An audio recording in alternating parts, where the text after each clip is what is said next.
Arcadia Mill, plant number 1, also known as the Mayfair Mill. It was built in 1903, designed by J.E. Serene's firm of Greenville, South Carolina, a prominent mill architect of the era. It was enlarged in 1909, incorporating additional space for growing cotton textile operations. It was organized by Dr. Henry Arthur Ligon Sr., a local pharmacist and banker, along with other Spartanburg investors. It represents early 20th century textile engineering architecture, features brick construction, tall windows, and industrial form, hardwood floors. It's after the 1929 crash and ensuing financial distress, the mill went into receivership. In 1934, it was purchased by Mayfair Mills, led by Joshua L. Bailey of New York, and rebranded as Mayfair Mill Number 1. It ceased textile operations in 2001 with Mayfair Mills bankruptcy, then underwent adaptive reuse. Today, it is known as the Arcadia Station Lofts, offering apartments and creative space. It is listed on the National Register of Historic Places from September the 30th, 2014 for its architectural and industrial significance.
Arcadia Mill Plant Number 2, also known as the Mayfair Bailey Mill. It was constructed between 1922 and 1923 as the second phase of the Arcadia Mills enterprise, again under Dr. Henry Ligon.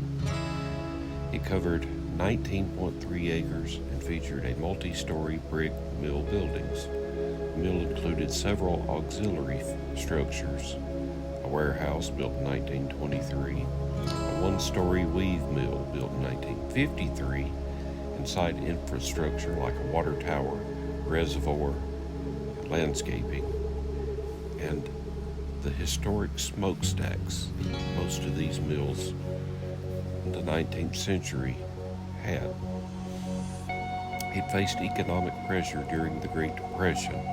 Management added shifts and increased workloads, stretch out as it was known, leading to labor unrest. The 1932 strike by the UTWA failed. Workers did not join the statewide 1934 strike. In 1934, it was acquired by Mayfair Mills Incorporated and renamed the Bailey Mill, also Mayfair Bailey Mill. Operations under Mayfair Mills continued for several decades. The company eventually declared bankruptcy in 2001, and the mill ceased textile production. The original 1923 mill building was later converted into apartments, branded the Mayfair Lofts, with its historical exterior largely preserved, formally recognized in the National Register of Historic Places on October the 4th, 2005, credited for its integrity in the late-era mill design and contribution to regional industrial history.